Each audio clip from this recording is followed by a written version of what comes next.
Em geral, o político vem aqui, fica passando a mão na cabeça de todo mundo. Ó, eu vou cuidar de você, vou dar dinheiro, vou te dar isso, vou dar aquilo. E não fala, dos erros que às vezes a própria população comete.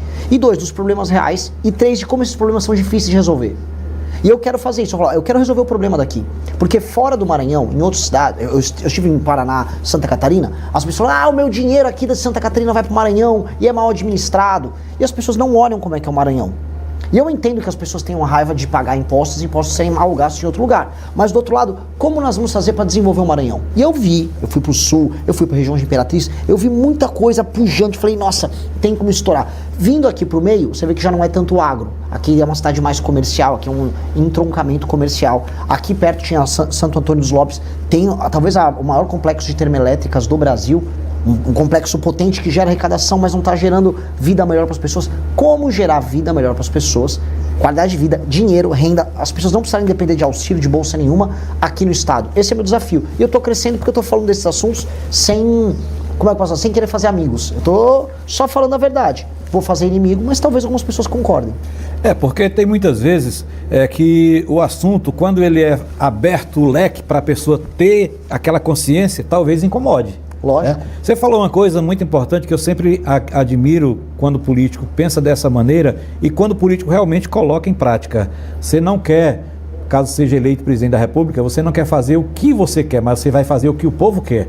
Exato. Porque de repente você chega em uma cidade e aí eu vim aqui implantar isso. Mas como é que você vai implantar isso se você não ouviu o povo daquele estado? Mas aí eu vou também fazer uma provocação. Às vezes o povo quer o errado. Uma das coisas que nós precisamos fazer é o que é bom para o povo. O povo, em geral, sabe o que é reconhecer o que é bom para ele. Mas, às vezes, o povo não entende o que é necessário ser feito. Eu vou dar um exemplo. Eu estou falando muito em juntar municípios, fundir municípios. Uma das melhores maneiras que a gente tem para resolver o problema do político ladrão, que administra o dinheiro da cidade e faz as pessoas ficarem pobres, é diminuir o número de prefeitos, juntar os municípios, transformar um município maior, tipo, junto 5, 6 municípios, faça um município de 50, 60, 70 mil habitantes, com um prefeito só, e estabelecer indicadores. E aí, às vezes, a população vai pedir, que os políticos sabem, eles são espertos, me dê um show do Wesley Safadão, eu quero festa, eu quero um São João maior, mas a cidade não tem dinheiro para aquilo. E aí o prefeito pega uma emenda com um deputado malandro, o deputado desvia um pedaço da emenda, compra um votinho ali na eleição, e aí dá um show pra população, a população fala, é legal, teve o show. Mas não era para ter o show, era para ter saneamento básico. A pessoa fica com parasitismo, com doença na barriga porque não teve água tratada, mas ela quer assistir um show depois. O que eu quero fazer? Qual é a regra que eu vou fazer? É muito simples. Se os números da educação melhorarem, se os números da saúde melhorarem, se os números do saneamento básico melhorarem, se os números da segurança melhoram, aí o prefeito pode receber emenda e pode fazer um show. Se ele não receber, ele não pode. Porque senão ele fica enganando as pessoas. E as pessoas de boa vontade caem na enganação. Então, às vezes eu vou falar o que a pessoa também não quer ouvir. Porque também é um ato de coragem. A gente tem que fazer pelo povo. Mas às vezes o povo é enganado. Então eu preciso falar a verdade às vezes que o povo não quer ouvir. E estou falando. O que estou fazendo eu vou vir aqui e vou falar para você e é isso. Exatamente. Você falou uma coisa aí que o povo muitas vezes é que quer o errado. Sim. O povo muitas vezes é que quer o errado. Aqui no Maranhão nós tivemos, nesse período de Carnaval, São João, muitas cidades que a gente vê que população pobre, o município arrecada menos do que uma super banda vai ganhar. A justiça determina, não vai ter show de fulano de tal devido ao pagamento de estar atrasado, do funcionarismo e tudo mais. O povo entrou, foi nas ruas, resumindo, teve o show. E aí? O povo está errado. O povo está errado. O povo está errado. Então, são 2 pesos, 2 medidas. Você vai encontrar grandes desafios para fazer a coisa correta. Exato. E dói fazer o certo. Porque dói porque às vezes as pessoas fazem o errado e querem fazer o errado. Eu preciso avisar as pessoas que estão nos assistindo, olha, se o seu município não está te dando segurança, educação, não está te dando uma rua bem feita, a estrada para sair do seu município está toda esburacada, o dinheiro tem que ir para lá. E não para fazer um show da MC Melody, do Wesley Safadão, do Natanzinho. O político está fazendo aquele show porque ele quer comprar o seu voto e te enganar. E eu não quero isso. Eu quero que o dinheiro vá para a coisa certa e vou fiscalizar. É isso. Minha função como presidente tem que ser essa. Senão a gente nunca vai tirar as pessoas da pobreza. Não existe coisa melhor do que você ter dinheiro, você ser dono da tua casa, ter teu emprego, ter um negócio. É coisa melhor. Você ficar independente. Hoje as pessoas ficam dependentes. É o emprego na prefeitura, que o prefeito manda no emprego da pessoa. Isso acontece em muitas cidades. Uma bolsa, um auxílio. Eu não quero que as pessoas vivam assim. As pessoas precisam ter a grana delas. A gente precisa ajudar isso a acontecer. Essa questão de programas sociais, onde o povo se acostuma a receber aquele valor para se manter, é muito complicado porque afeta principalmente na falta de mão de obra. As pessoas se acostumam porque tem aquele valor mensalmente, preferem o pão e a água e aí não vão trabalhar. Isso tem o lado bom, entre aspas, para a pessoa que está recebendo aquilo, mas o lado ruim porque repercute negativamente. Não, vou te dar um exemplo. Ótimo que você trouxe isso. Pensa assim, para um cara estar recebendo Bolsa Família e não querer trabalhar, imagina um cara de 25 anos, um cabra saudável. Tem alguém pagando isso. Sabe quem está pagando? Um cara, sei lá, aqui em Bacabal, que é um entregador de moto, um cara que é CLT e está pagando as contas dele. Tem alguém trabalhando para o outro não precisar trabalhar. Isso é muito injusto, porque o outro cara que está trabalhando paga um imposto alto, e hoje os impostos sobem, os produtos estão caros. Então a pessoa que está trabalhando fica mais pobre, para o outro não precisa ficar lá trabalhando bonitão. E aí querem contratar às vezes CLT, o sujeito, não, eu vou perder meu Bolsa Família, me dá um bico, eu faço 2, 3 dias de bico. Isso é injusto. Aí eu vou escolher lado. Olha só, eu vim aqui perder votos, tá? Que político faz isso? Olhando para a câmera, se você é um homem de 25 anos e não quer trabalhar, quer só receber o Bolsa Família, eu vou chegar lá no CRAS e vou botar um formulário de frente de trabalho. Você vai fazer trabalho de tapar buraco, trabalho do governo federal, vamos tapar buraco, vamos arrumar a infraestrutura da cidade e vou pagar você. Senão eu vou cortar o Bolsa Família. Ou rala, ou rola. É isso, temos que trabalhar. Temos que trabalhar e precisa de muito trabalho. Então, tem, assim, aqui é um lugar de gente trabalhadora. Eu falo isso quando eu rodo lá no Sul. Cara, parem de falar as coisas que vocês não sabem às vezes do Nordeste. Lá tem gente trabalhadora que tá na informalidade, mas tá ralando. Tem muito agricultor. O problema é que surgiu aqui uma massa de pessoas malandra. E essa massa de pessoas malandra tá se apropriando primeiro do trabalhador do próprio Nordeste, no município dele, e depois do resto do Brasil. Eu vou resolver isso. Tá, com relação ainda para a gente poder passar, que tem muitos assuntos, as pessoas mandando aqui perguntas aqui, com relação aos programas sociais que a gente falou agora há pouco. Rapidamente, me responda aí. Esse programa, na sua opinião, caso seja eleito, ele deve ser mantido, ele deve ser reformulado ou ele pode ser substituído? Qual dos? Vamos falar nos programas sociais de um nível geral. Tá, no nível geral, vou dar um exemplo. Tanto no BPC quanto no Bolsa Família tem muita fraude. Tem que passar no pente fino para tirar fraude. Quem não está precisando do benefício, vai perder o benefício. Por exemplo, tem gente que pega o BPC, pega um laudo falso de autismo, tá na moda agora, todo mundo, eu tenho autismo. Pega o laudo falso, aí pega um salário mínimo por mês, enquanto tem uma pessoa trabalhando para pagar isso. Tá errado. Eu vou passar pente fino nisso. 2, cidades em que grande parte da população está no Bolsa Família, o governo federal tem que colocar junto com o município frente de trabalho.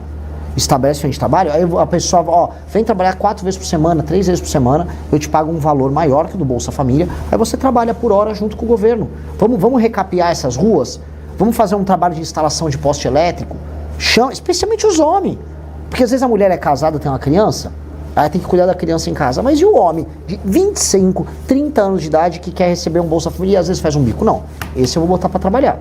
Então essa reformulação haverá.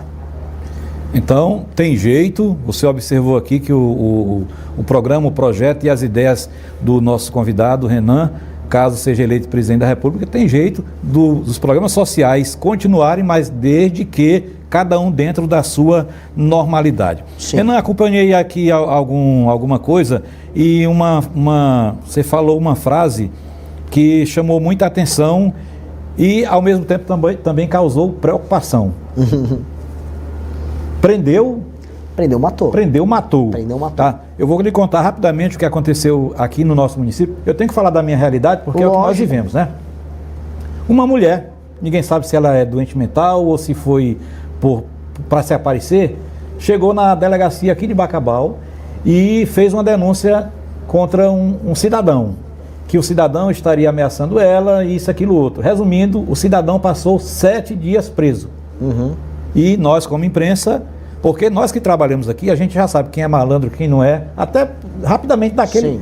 Sim. E eu aqui da TV Record, os demais colegas, nós falamos que aquilo estava errado. Por que não fizeram uma investigação mais profunda para saber se o cara era culpado ou não era, tudo mais? Não, a vítima não quer ser reconhecida, que tem horror de ver o cara.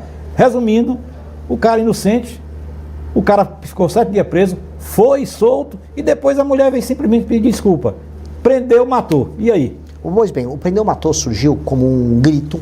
Eu estava fazendo um programa ao vivo E eu falei, ó, havia sido assassinado lá em São Paulo um ciclista na frente de um parque. Foram lá, tiraram o celular da mão dele, deram 3 tiros no cara, mataram ele, caiu no meio do chão e eles foram embora com a moto, levaram o celular dele, mataram uma pessoa na maior uma banalidade. Eles eram faccionados. O que se faz com um faccionado? Só existem 2 opções. Eu não quero recuperar faccionado, eu não quero ensinar o faccionado a virar uma pessoa melhor. Eu quero prender ou matar o faccionado. Então, o caso que o senhor me listou aqui é um caso de uma injustiça. É uma denúncia, não estou falando para aparecer na rua prendendo e matando pessoas. Tudo tem o seu devido processo legal. Agora, a gente tem que enquadrar quem trabalha diariamente para tornar a nossa vida um inferno, tornar a vida dele um inferno. Então, como é que eu vou fazer? Como é que eu trabalho? Eu vou aumentar as penas para quem comete crime, e se a pessoa é membro de uma facção, e nós descobrimos que ele é membro de uma facção, ele só tem 2 destinos. Ou ficar 40, 50, 60 anos, ou prisão perpétua se for um líder da facção, ou morrer. Morrer como? Ué, se ele foi trocar tiro com a polícia tem dever de eliminar ele. 2, 3, 4 tiros no peito. É isso que tem que fazer com esse cara. Não existe outra conversa. Agora, naturalmente existem, vou colocar aqui, crimes pequenos. Não estou falando de prender ou matou, não. O cara tem uma briga de trânsito, a polícia vai lá e mata todo mundo. Não. Se o cara for faccionado, sim. Mas é um caso específico. Exatamente. Tem um nome, isso chama direito penal do inimigo. Você cria uma situação especial para o membro da facção, em que a lei é bem mais dura com ele. E tem que ser. Tem que ser. Eu quando me falaram dessa sua frase, e eu defendi porque é o seguinte, eu entendi porque é uma frase que tem a acusação imediatamente, tem a defesa. Prendeu, matou, mas tudo tem que ser de acordo com cada caso é um caso. Eu também concordo plenamente com a sua ideia aqui. A justiça vai recuperar o quê? De alguém que já tem um histórico, que já vem fazendo isso, aquilo, outro. É perder tempo, é mais despesa. Continuando aqui rapidamente, que é tanto assunto, a gente passava o dia aqui e não terminava a nossa entrevista. Lógico. Não sei qual estado que tem um sistema de ressocialização. Aqui em Bacabal nós temos um sistema de ressocialização. Eu sou a favor, e muito, que o Brasil todo tenha isso, caso você seja eleito. Lembre-se disso que nós conversamos aqui em Bacabal. Eu sou contra um detento ficar de cara para cima, desculpe até a expressão, coçando o saco o dia todo, e nós trabalhando, ralando para pagar. O que é que tu sabe fazer? Eu sou ajudante de pedreiro, vem fazer tijolo. Eu sou isso, vem fazer isso. Porque ali quem estiver fora querendo praticar algo errado, vai pensar 2 vezes. Eu sou malandro. Rapaz, se eu for fazer isso, não vou trabalhar não. Então vem trabalhar aqui fora, porque lá dentro você vai ter que fazer. Nós temos aqui uma empresária, Carmen Xavier, quero mandar um abraço, ela está acompanhando a nossa programação. Aqui em Bacabal, ela foi a primeira empresária que confiou em colocar um detento na empresa. E hoje a empresa dela foi reconhecida até a nível nacional por isso. Está entendendo?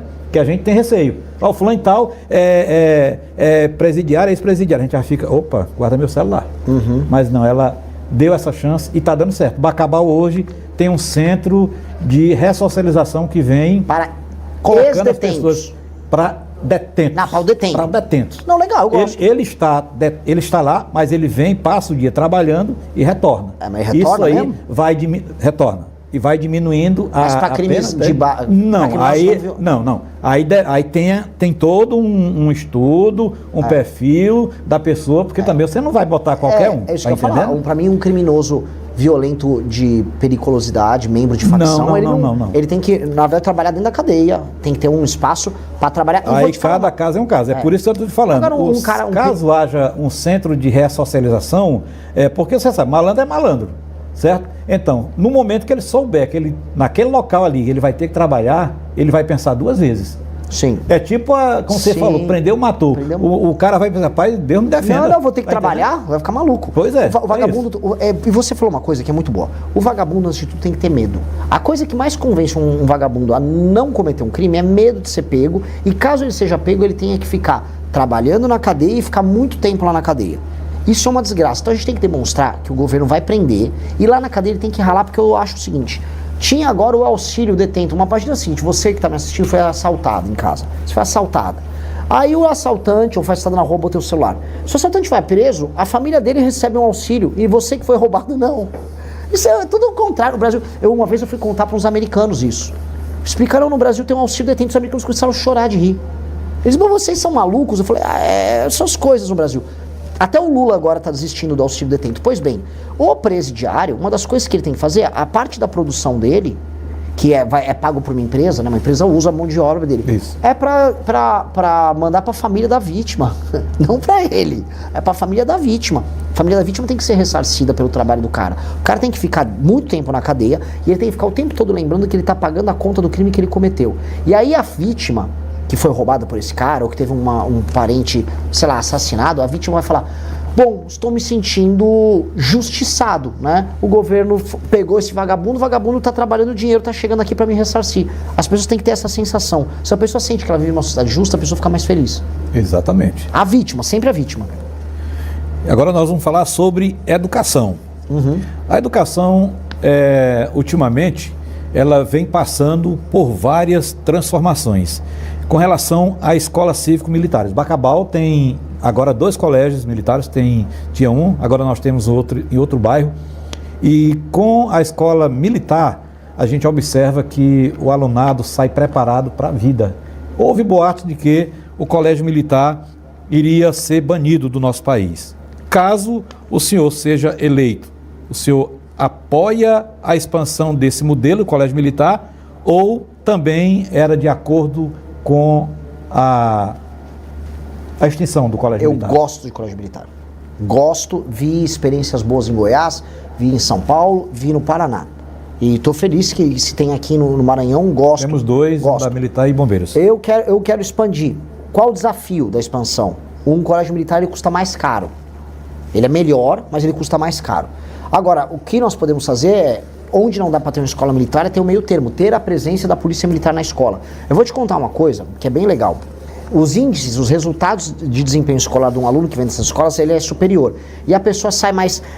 Ela chega na escola, tem que estar com o uniforme arrumado, ela tem que cantar o hino, ela respeita o professor. Tudo é melhor na escola militar. Por quê? O que a escola militar tem que as outras não têm? Disciplina. Criança e adolescente precisam de disciplina, precisa de ordem. Se o menino está querendo brigar com o professor, quer xingar, quer bagunçar, o professor tem que ter autoridade. A escola militar tem um policial. O garoto tem que estar uniformizado, se o garoto se comporta mal, ele toma um pito na hora.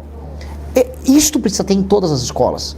Então, algum grau de participação das forças de segurança junto às escolas, para mim, é fundamental, porque a gente tem que restituir a disciplina. O professor tem que voltar a mandar na sala de aula, aluno não pode andar com o celular dentro da classe.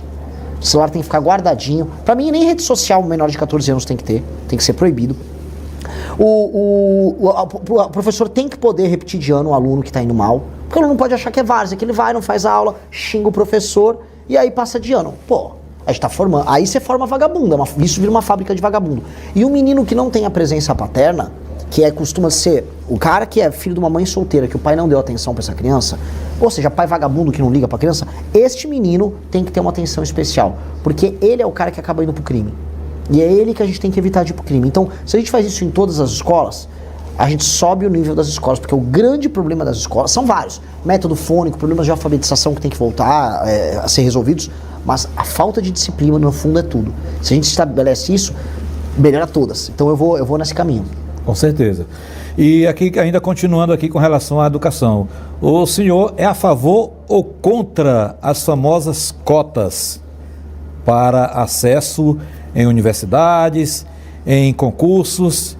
O que é que você tem a falar sobre isso? Tirando uma ou outra cota, por exemplo, para uma pessoa, para um PCD, por exemplo, para uma pessoa que tem uma dificuldade maior e que, caso ocupe aquela vaga, não tem um desempenho ruim, eu não quero nenhuma cota. Eu acho que a cota é preconceituosa primeiro com negros, com indígenas, com qualquer pessoa, porque tá dando um atestado, ó, você é café com leite, você joga o jogo fácil. E você não resolve o problema. Você está empurrando o problema. O problema é, pessoas que vêm de escolas públicas e vêm de famílias, em geral, mais humildes, essas pessoas não apresentam desempenho escolar das famílias com mais dinheiro. Nós precisamos fazer o seguinte, um jovem, imagina o seguinte, temos uma escola aqui em Bacabal, uma escola municipal. A gente tem que identificar os meninos e as meninas estão tirando as notas mais altas e, no nosso programa do governo federal, dá um prêmio em dinheiro para a família dela. Se o seu filho está tirando nota alta, eu vou te dar um prêmio. E mais, os melhores alunos, nós vamos pagar a mensalidade deles nos melhores colégios da região. Vou colocar o seu filho no melhor colégio da região e ainda dou uma bolsa para a família. Porque aí eu vou formando esses alunos na base, em todo o Brasil. aos milhares. E aí eles vão para as melhores escolas e aí eles concorrem. Seja negro, seja pardo, seja branco, seja índio. Na igualdade. Na igualdade. Aí ele faz o vestibular igual. Porque é injusto, não é? Uma pessoa vai lá e entra por cota enquanto a outra estudou e não passou. Então você está estimulando as outras pessoas a não estudarem. Isso é muito ruim. Até porque a gente sabe que essa questão de cota tem vários requisitos que alguém vai ser prejudicado. Lógico. Aqui em Bacabal, Renan, o prefeito atual, ele está dando um incentivo, se não me engano, parece-me que de R$1.000 para 2.000 alunos da rede pública, os que tiverem melhor desempenho. Ele está fazendo isso? Está fazendo isso aqui em Bacabal. Vou te falar, não conheço, mas aplaudo a iniciativa. Porque tem que ser em desempenho. Tudo na vida você tem que premiar o desempenho. Aquele programa Pé de Meia, que eu não gosto, ele premia a frequência, ou seja, o aluno tem obrigação de ir para a escola. Aí eu vou dar o dinheiro porque ele está cumprindo a obrigação dele. No caso aqui é desempenho. Inclusive, cadê o meu cinegrafista? Ele deu uma saída, ele disse aqui, a gente comentando sobre isso, Salomão, o meu filho não quer mais nem saber de celular, é só estudando. Papai, eu quero ganhar no final do mês para a gente fazer uma viagem. É isso. Quer dizer que o interesse, não é? Olha, eu vou te falar, tá? Eu vou até atrás dessa informação que você está me dando para divulgar. Quando eu tô aqui no Maranhão, eu divulgo coisa ruim e coisa boa que acontece. Se isso está acontecendo aqui, é o exemplo que eu quero pro Brasil. Exatamente. Os melhores alunos vão ter prêmio e a família tem que perceber. Olha, chegou meu cinegrafista. O filho dele não quer mais nem saber de videogame, nem de brincar. É verdade? Ele quer ganhar o valor para poder levar ele e a mãe para passear, para um passeio. E tá tirando nota alta? É assim que tem que ser. Aí esse menino, olha só o efeito positivo dessa medida. Esse garoto, tirando nota alta, ele vai aprender a ficar disciplinado, ele vai estudar mais as matérias, vai ficar mais inteligente, ele vai respeitar mais o trabalho, vai respeitar mais o pai, ele vai ver que ele é útil para a família estudando. Aí você cria uma família melhor, um garoto que vai ser um profissional melhor, vai ganhar mais dinheiro, vai passar num vestibular melhor, ou vai fazer um curso técnico bom. A vida vai ser melhor pro filho dele. Isso é uma notícia incrível. Tudo isso através da educação. E a gente fica muito feliz também sobre isso. Vamos falar agora aqui sobre um assunto também, o qual é preocupante, principalmente no momento atual que nós estamos vivendo. Crime organizado. Ontem, em rede nacional, nós assistimos um pronunciamento de um ministro, ele dizendo que só no Rio de Janeiro, de uns tempos para cá, todos os governadores foram caçados e renunciaram e tudo mais. E agora, por pouco, 23 ou talvez mais deputados, todos recebendo dinheiro do crime organizado. Caso seja eleito, qual seria a sua estratégia para combater o crime organizado? São muitas, porque o crime organizado atua de várias formas. Ele pode ocupar um território, tipo ele toma uma cidade, toma um bairro, toma uma favela, ou ele pode, por exemplo, ir, como acontece no Rio de Janeiro, e se apropriar do parlamento, compra os deputados, compra o governador, compra juízes, isso acontece, compra secretários, ministros. Em alguns casos, você vai ter que usar muita polícia para tirar o cara da favela, que é a ocupação territorial. Outros eu tenho que usar o COAF, eu tenho que usar a Polícia Federal, eu tenho que ter escutas telefônicas, eu tenho que usar todo o aparato do Estado para prender, para desmontar isso. Então eu tenho que usar com alguns mais inteligência e com outros arma, poder de fogo puro e simples. E dos dois casos a gente tem que atuar porque tá tudo misturado. O dinheiro da ocupação territorial é lavado nas empresas e aí ele tem benefícios através de políticos que são comprados. A gente tem que pegar todo mundo que está na cadeia. E como? Eu falei, capacidade de investigação e leis muito dura. Um cara, por exemplo, que é um deputado federal ou um deputado estadual, como no caso do Rio de Janeiro, que é pego sendo parte do Comando Vermelho ou de uma milícia, ele tem que ter prisão perpétua. Ele não pode sair da cadeia. Porque ele está traindo as pessoas que votaram nele, ele está usando as ferramentas que o governo dispõe simplesmente para fazer mal para as pessoas. Esse cara tem que ficar muito preso. Esse cara é um traidor da pátria. Esse cara é um inimigo. Esse cara tem que ser muito combatido.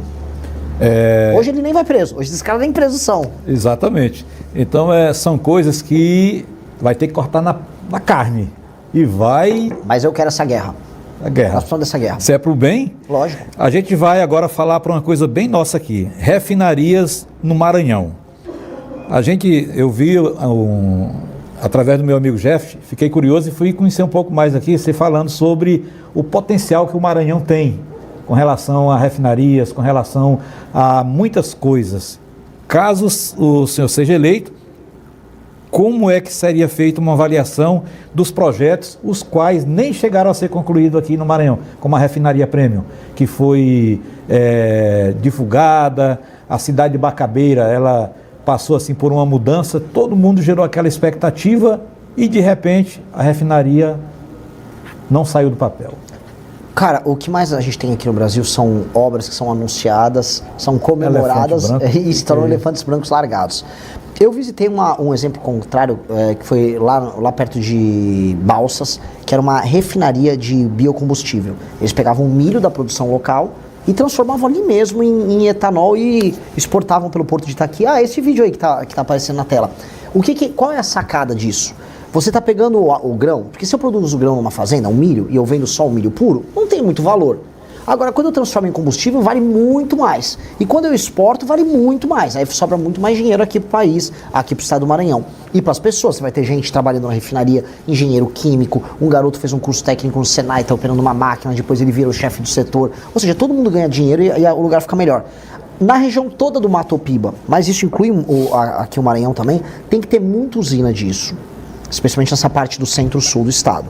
No meio do estado, e também no norte, onde tem muita incidência solar e aí onde bate vento também, temos que botar usina eólica e usina solar, energia eólica solar de monte, e fazer o grid, os investimentos em infraestrutura para conectar a energia ali e você ter um lugar produtor de muita energia. Aqui é um estado que ele foi abençoado pelo sol, sol bate muito, e temos que usar isso a favor do Maranhão, igual o Rio Grande do Norte está fazendo, igual o Ceará está fazendo. E aí você transforma aqui um lugar capaz de receber, e isso aconteceu no Ceará agora, data center. Cara, o mundo todo vai precisar ir para os lugares onde tem energia barata. Dá para trazer data center para cá, igual foi para o Ceará. Vamos trazer data center, vamos trazer emprego de qualidade, vamos pegar a base de Alcântara, que é uma base super privilegiada para fazer lançamentos espaciais, e vamos fazer um polo de tecnologia aí. Eu mesmo vou pegar, virando o presidente da República, vou pegar um avião, vou lá encontrar o Elon Musk, falei, vem para cá, Elon Musk, vamos investir na base de Alcântara, vamos fazer peça de foguete da SpaceX aqui no Maranhão. Imagina os empregos que viriam. Seria maravilhoso. Então a gente tem que ter essa missão. Você viu só? A gente só tem de falar aqui, ó, refinarias, aumento da capacidade produtiva, energia barata. A gente já está falando de coisas de primeiro mundo aqui no estado. Exatamente. Dá pra gente fazer o estado avançar. Basta querer. Eu acredito que o Brasil tem jeito, basta querer. De refinaria está bem perto aí dos combustíveis. Você que está rodando aí o Brasil inteiro, dá para explicar para a gente aqui por que esses preços continuam altos? O Brasil depende de diesel e de gasolina também, em geral, feitos em refinarias que não estão no Brasil e feitos de petróleo. Petróleo, para quem está nos assistindo, petróleo ele é um commodity, ele é um produto que é vendido no mundo todo. Os maiores produtores estão no Oriente Médio, onde tem ali o Irã, onde tem o Iraque, onde tem basicamente os lugares em crise, em guerra, onde tem a própria Arábia Saudita. Na Rússia, que está em guerra com a Ucrânia. Tem os próprios Estados Unidos, tem a Venezuela. O que todos esses lugares têm em comum? Tá todo mundo em guerra, tá todo mundo brigando. Como esses lugares estão em guerra, o petróleo, né, começa a ser regulado e aí você começa a ter crise internacional no preço, o preço aumenta. Aí impacta aqui no Brasil. O que a gente tem que fazer? A gente produz muito petróleo, a gente tem que ter as refinarias no Brasil para a gente produzir o próprio petróleo e manter ele aqui em diesel e gasolina, só que tem uma dádiva, por isso que eu falei no meu vídeo que o Maranhão pode ser muito parte da solução. É o biocombustível. Hoje dá para fazer etanol de milho, dá para fazer etanol de cana, dá para fazer biodiesel de cana. A gente tem que ter biodiesel sendo feito por aqui, que aí a gente usa isso para baixar o preço do combustível. E aí o Brasil fica autossuficiente. Isso tem que ser uma meta dos próximos presidentes. E que meta, não é? Porque o desafio muito grande, a gente observa aí que mesmo com a guerra, a gente aqui acompanhando apenas através do noticiário, mas nós somos atingidos quase que diariamente. Até o pequeno produtor, até o pequeno comerciante que ele quer aumentar alguma coisa, ele já é por causa da guerra. Nós não temos nada a ver com a guerra, mas ao mesmo tempo a gente está dentro da guerra indiretamente.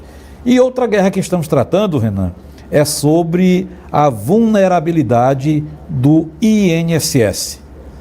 Você sendo eleito presidente, que medidas adotaria sobre tudo isso que está acontecendo?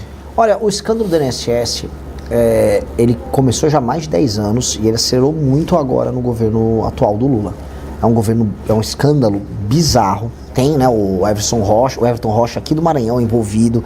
Teve muita gente envolvida. É um escândalo, assim, dos mais horríveis que tem, porque ele se baseava em enganar os velhinhos, fingia que dava um crédito para a pessoa, gerava uma dívida que era descontada mensalmente na aposentadoria da pessoa. E a pessoa às vezes nem percebia, só sentia que estava mais pobre no fim do mês.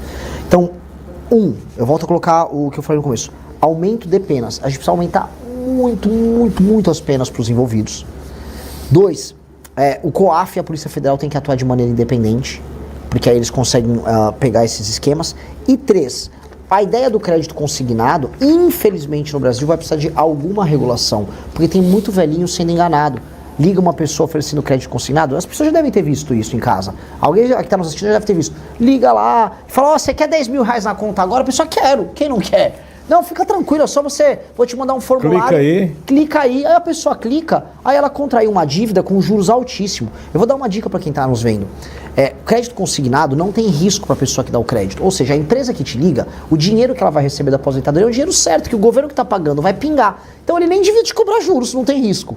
Você cobra os juros mediante o risco, ou o juros tinha que ser bem pequenininho. Eles não cobram, eles cobram juros de agiota para um dinheiro que não tem risco. Então é maldade pura e simples. Então, infelizmente, isso precisa ser regulado porque eles estão enganando. Você imagina uma agricultora aqui no interior de uma manhã, uma senhora que está na casa dela, tem agora um celularzinho, aí recebe ali uma ligação. Vem, vou te dar 10 mil aqui, você vai poder comprar uma geladeira, vai comprar não sei o que. Ela, eu quero. Ela nem viu e assinou. Isso tem que ser impedido. Tem que ser impedido, porque são coisas simples que principalmente os mais humildes e talvez até alguns que querem ser também muito sabidos caem, e com isso o poder de compra do brasileiro vai ficando cada dia mais pior. Isso, e assim, tá? É só para roubar, não é nem para a economia girar, é só para roubar mesmo. Exatamente. É muita maldade. Então é muito importante isso, porque é o que o brasileiro quer. O Brasil atualmente, digamos assim, que ele está igual a um pedaço de isopor em um oceano, querendo se agarrar em qualquer coisa para poder sobreviver. E eu vou registrar aqui que o nosso convidado de hoje, ele está satisfeito com a atitude do prefeito Roberto Costa, não foi isso que você me falou? Eu gostei da ideia. De ter feito aí essa premiação de 2 mil alunos, os melhores 2 mil alunos da rede municipal vão receber R$1.000 pelo desempenho. Os melhores alunos irão receber R$1.000. É um incentivo, como já falamos aqui. De novo esse assunto, meu amigo, a educação, ela é uma moeda de troca em qualquer parte. Mas pode falar, está no meu plano de governo para presidente da República essa mesma medida. Então, ou seja, ele tá, dos 19 mil alunos, ele está separando os 2 mil que forem melhores, vão ganhar um prêmio de R$1.000. R$1.000 da rede municipal. Tenta imaginar o efeito positivo, porque eu já estudei sobre isso. O efeito positivo é o seguinte, as famílias, que muitas vezes as famílias não se interessam pela educação. As famílias, elas vão começar a falar para os filhos, tira a nota mais alta, porque a família vai ver um estímulo positivo em um aluno tirar a nota mais alta. O aluno também. Aí, coisas que eu acho que agregam, fazer uma festa para dar uma premiação para esses alunos. As pessoas têm que mostrar assim, se você estuda, nós reconhecemos você como uma pessoa melhor. E aí a cidade tem que toda premiar o comportamento do bom estudante. Isso gera, assim, em 10 anos com um programa desse, você começa a gerar as pessoas melhores, mais capazes, cidadãos melhores, fora da violência. Isso é muito bom. Excelente. Então, que bom, né? O Colégio Militar tem o aluno nota 10. É um evento que acontece aqui todo ano e o aluno nota 10 é premiado do governo federal, de Brasília. Só que Brasília ela não gera dinheiro. Esse dinheiro sai, por exemplo, de São Paulo. São Paulo é o estado que mais manda dinheiro para Brasília e proporcionalmente o que menos recebe. Em São Paulo, Paraná, Rio, vários lugares. Esse dinheiro vai para Brasília e aí Brasília redistribui. E ela manda muito para cá. Então o que se espera? Esse dinheiro que está sendo tirado de outros lugares, ele vai ser bem investido e vai fazer a vida no Maranhão melhorar, até que Maranhão está mandando muito dinheiro também, certo? Que essa é a ideia de um pacto. Você ajuda o que está mais fraco e o mais fraco cresce, aí todo mundo se ajuda. Pois bem, a elite política daqui, do Pará, do Piauí, do Acre, do Amapá, Ceará, eles não fazem essa lição de casa. Eles pegam o dinheiro, os políticos administram o dinheiro para eles, fazem um populismo, festa show, não administram bem, a vida continua ruim para as pessoas, e aí começa todo mundo a ficar bravo. Por quê? Porque a galera lá de baixo, e eu conheço, eu sou de São Paulo, rodo Paraná, rodo Santa Catarina, o pessoal fala, não aguento mais pagar tanto imposto. Sim, o seu imposto está indo pagar para um político malandro que não melhora a vida das pessoas. E aí os caras lá de baixo falam, Renan, e aí, como é que fica isso? E a galera daqui, e aí, Renan, como é que resolve isso? Pois bem, o único caminho para você resolver isso e deixar todo mundo feliz é, o dinheiro que vem para cá, ele tem que ser condicionado a desempenho. E como é que é desempenho? Um prefeito e o governador do estado tem que bater meta. Por exemplo, o Maranhão, você tem ainda 15% de analfabetismo. E aí um governador continua recebendo dinheiro para investir em educação e você tem 15% de analfabetismo? Poxa, isso é injusto. Então, assim, tem que ter uma política de metas, tem que reduzir isso para 1%, para 0%. Olha, os números, o Maranhão é um estado que tem 30 homicídios a cada 100 mil habitantes. É uma das piores médias do Brasil, tá no ranking, no top 10. Pô, paga-se mais para um policial aqui no Maranhão do que se paga para um policial em São Paulo, de verdade. Sendo que o custo de vida em São Paulo é maior do que o Maranhão. E o cara, a Secretaria de Segurança Pública não está dando resultado nisso? Paga-se mais para um professor no Maranhão do que para um professor em São Paulo quando ele entra. Agora, os desempenhos educacionais aqui estão pior do que de São Paulo? Tem que resolver isso, porque não está usando mal o dinheiro. Então, nós temos que botar metas, que é isso que eu quero fazer, que se cumpre a meta, aí o governador pode se reeleger, o prefeito pode se reeleger. Agora, se não cumpre meta, não pode se reeleger, porque o dinheiro está chegando. E aí não está fazendo nada? E aí outra coisa que tem que ser meta também. Aqui no Maranhão, caso as pessoas que estão assistindo não saibam, o ICMS é talvez o mais alto do Brasil. Se não for o mais alto, um dos mais altos do Brasil. Ou seja, se alguém quer abrir uma empresa aqui no Maranhão, é muito mais caro, muito mais difícil do que abrir uma em São Paulo. Ou seja, além do governador, dos governadores, dos políticos da região não fazerem a lição de casa com o dinheiro que vem de lá, eles não ajudam nem um cara a montar uma empresa aqui no Maranhão. Então, aí não dá, né? Então a gente vai ter que arrumar as contas públicas para você cobrar menos impostos aqui e aí você tem que atrair empresas para cá. E as empresas têm que faturar, gerar empregos, aí gera impostos aqui e aí depende menos do dinheiro, cada vez menos. E ao mesmo tempo, boas políticas aqui têm que ser premiadas. Eu vou dar um exemplo, não conheço o prefeito daqui, então não posso falar nem bem nem mal. Já uma vez eu dei uma castanhada dele lá no negócio de um jogo do Palmeiras e do Flamengo. Mas, do jogo, se esse prefeito entregar números de educação melhores, porque essa política que ele está aplicando funcionou, ele tem que receber um prêmio por isso. Ele tem que ser premiado. Então, bons prefeitos têm que ser premiados e maus prefeitos têm que ser punidos. Porque o dinheiro que está vindo, ainda é o dinheiro que está vindo de outros lugares. E é isso que eu proponho. Você vai pegando e gerando desenvolvimento, e aí ele depende menos do dinheiro que vem de fora, porque vocês aqui estão gerando dinheiro. E é bom você gerar dinheiro aqui. Sabe por quê? Lugar que gera dinheiro e que paga imposto é o lugar que a população fica rica. É por isso que lá para o sul, São Paulo, Santa Catarina, a renda das pessoas é mais alta. Porque elas estão ganhando dinheiro, aí você cobra o imposto delas. Aqui as pessoas não estão gerando renda, então as pessoas estão pobres. Eu quero mudar isso. Mas com relação a isso, Bacabal, no caso, recebe X do governo federal.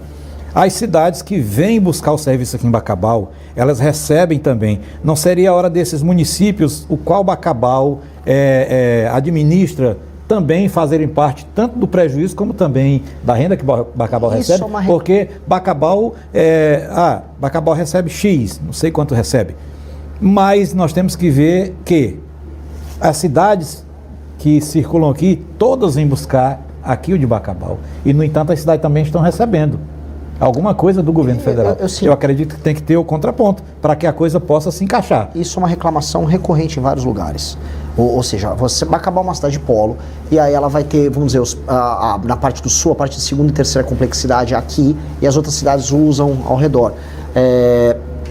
Em todos os casos, se eu pegar os índices de desenvolvimento humano e a questão de recursos dessas cidades todas dependem no fundo de repasses, incluindo Bacabal. Bacabal sofre um pouco mais porque ela tem que fornecer isso para os outros. E aí Bacabal tem que receber proporcionalmente mais recursos para administrar, por exemplo, um hospital, uma policlínicas, que vai ser usada por toda a região. O sistema SUS tem que pagar isso. Se está sendo jogada a conta só no colo de Bacabal, disso, aí é errado o orçamento de Bacabal. Mas o desafio que eu estou colocando para todo mundo é Bacabal e todos esses municípios têm que gerar mais receita.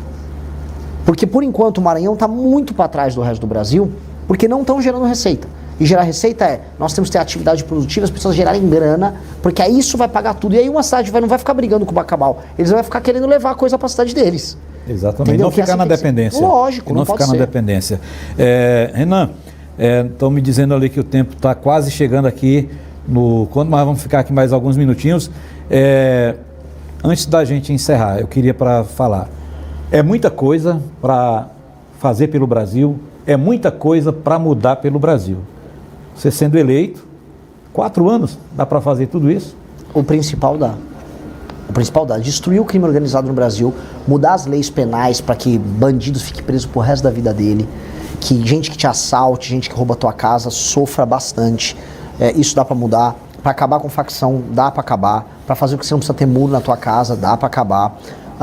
Dá para fazer uma reforma fiscal no Brasil que diminua juros para você poder poder comprar os produtos mais barato, que consiga começar a diminuir o imposto também para você comprar as coisas mais barato. Dá para fazer isso, dá para isso gerar emprego e dá para fazer essa reforma que eu estou falando, que eu chamo de reforma administrativa dos municípios, que vai fazer com que todos os serviços públicos de saúde, educação melhorem muito. E aí a pessoa, no final desses 4 anos do meu governo, já comece a ver, opa, tá começando a ficar bom. Eu acho que isso dá. Não dá para resolver todos os problemas do Brasil, eu estaria mentindo. Eu vou fazer o seguinte, o Brasil é como se fosse um doente. É um doente que está no hospital. Eu vou dar os remédios certos e em 4 anos o doente já sai do hospital. Voltou a andar, está encontrando a família. Eu não estou prometendo que ele vai disputar uma maratona, porque vai demorar um pouquinho mais. Mas se fizer o que eu estou falando e o plano que meu partido tem, em 30 anos, o Brasil é um dos 5 maiores países do mundo. Um dos 5 países mais importantes do mundo, junto com Rússia, Estados Unidos, China e Índia. São os 5 que vão mandar no mundo, e um deles será o Brasil. É só fazer só tocar esse plano. Só tocar esse plano. Agora vamos por aqui rapidamente um bate-bola, respostas pequenas e rápidas, né? Fake news. Eu sou contra, mas existe, né? Muito. Já fui vítima. Judiciário e política. Uma vergonha. Alexandre de Moraes. Outra vergonha. STF e suas decisões. Outra vergonhíssima. Trabalho escala 6x1. Acho ruim, mas tem que mudar toda a CLT. Segurança na maioridade penal. Reduzir a maioridade penal. Se foi homem com 12 anos de idade para cometer um crime hediondo, vai ser homem para ficar em cana. Armas. Acho que a pessoa tem o direito a ter arma em casa para se proteger e o agricultor para proteger a sua propriedade. Você é contra ou a favor da reeleição? Por princípio, eu acho que deputados podem se reeleger, mas a reeleição está estragando prefeitos, governadores e presidentes. Pois é, esse é o Renan Santos. Quero agradecer aqui, estou recebendo aqui mensagens que lá em Vitorino Freire, muita gente assistindo aqui a nossa programação. Quero mandar um abraço para o meu filho, que é policial. Foi promovido recentemente para sargento, disse que está acompanhando lá em Vitorino Freire, gostou muito da sua presença e também da nossa apresentação. E é claro, né, o pai ele tinha que dizer que estava bom, né? Um beijo, meu filho. Um beijo também para ele. Policial é um guerreiro nosso, né? Exatamente. E nesse momento estamos sendo assistidos no terminal rodoviário, em um telão gigante. Estamos sendo assistidos lá no SAMU, Pronto-Socorro Municipal, lá na UPA e em vários pontos, mercado da Vila São João também. Quer dizer que muita gente acompanhando e é isso que o Brasil quer. Novas ideias, novos projetos, novos políticos, novos pensamentos. E a TV Cidade lhe apoia, está aqui de braços abertos para todo tipo de informação. E agora fique à vontade aí para as suas considerações finais. Olha, eu primeiro te agradeço demais a oportunidade. Uma entrevista, assim, passou por praticamente todos os temas. Aprendi, estou muito feliz com o que me contou aqui da cidade, que eu vou atrás. Isso aqui eu quero ver, é uma proposta que eu tenho sendo feita por alguém e eu quero ver os resultados. Estou muito feliz de ver isso. Meu recado para todos é: sonhem que o seu país pode ser melhor. Você não precisa ser dependente de auxílio, de bolsa pro resto da tua vida. Você não vai precisar achar que você vai precisar se mudar para outro estado para tentar um dia arrumar um emprego, procurar uma oportunidade melhor. Você não tem que se esconder do bandido, não tem que andar na rua com medo do seu celular ser roubado, hoje entrar na tua casa ou roubarem tua moto. Você pode viver num país sério, num município sério, num estado sério. Basta a gente ter as ideias certas na cabeça. As ideias certas são ideias que impõem lei e ordem, que matem vagabundo, que façam o seu imposto ficar barato, que façam os seus produtos ficarem baratos, que façam você ter trabalho e que façam você confiar mais nas pessoas ao teu redor. E nós queremos construir isso. É apenas esse meu recado.